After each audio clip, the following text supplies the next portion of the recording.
1927 was a year that saw the release of some of the most innovative, influential, and important films ever made, from Fritz Lang's early science fiction epic Metropolis to Abel Gantz's 5.5-hour historical epic Napoleon, William A. Wellman's Wings, which is the first Best Picture winner at the Academy Awards, Alan Crosland's The Jazz Singer, which is regarded as the first major talkie, and my personal favourite film from this year, F.W. Murnau's Sunrise, A Song of Two Humans.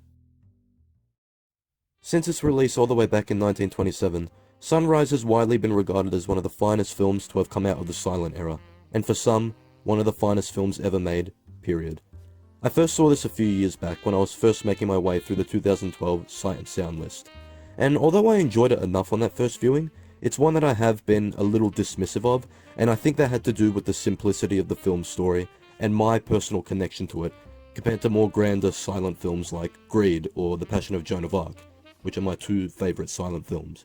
But this second viewing of Sunrise completely shatters everything I previously thought beforehand.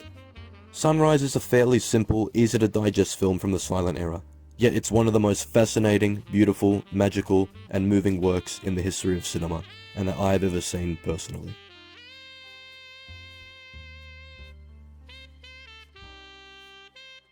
With the dark setup of an unfaithful farmer tempted to drown his wife by a sensual flapper from the city,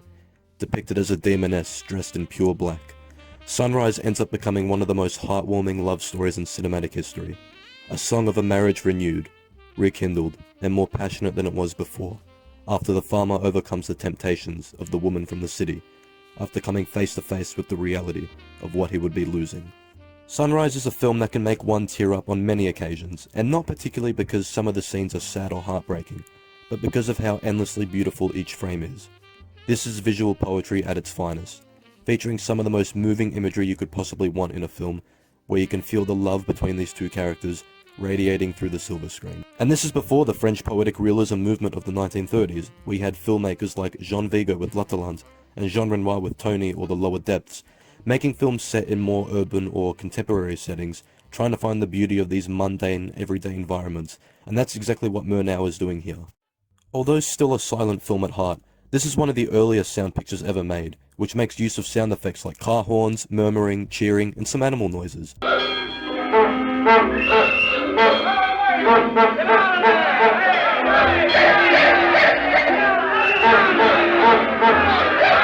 Usually silent films from this era featured a live score in the theatre, whereas Sunrise actually had a full synchronized score already embedded into the film, and it's one of the most beautiful scores I've ever heard, and only enhances the beauty and emotion of many of the film's scenes. The cinematography is absolutely beautiful too, easily one of the best looking from the silent era. There's a real German expressionist feel to the more surreal, distorted and dark moments of the film, which makes sense for Murnau was one of the main filmmakers from that movement, having directed Nosferatu and The Last Laugh, and it's really interesting to see that style come through on an American production like this, especially before the dawn of film noir. There's also, surprisingly, early hints of romantic screwball comedy during the scenes in the city, where the farmer and his wife smash the statue in the photographer's office, and the pig escaping from his cage at the carnival. Sunrise is hands down the masterpiece of F.W. Murnau's career, and easily one of the greatest films in the history of cinema, and now, one of my new all-time favourites.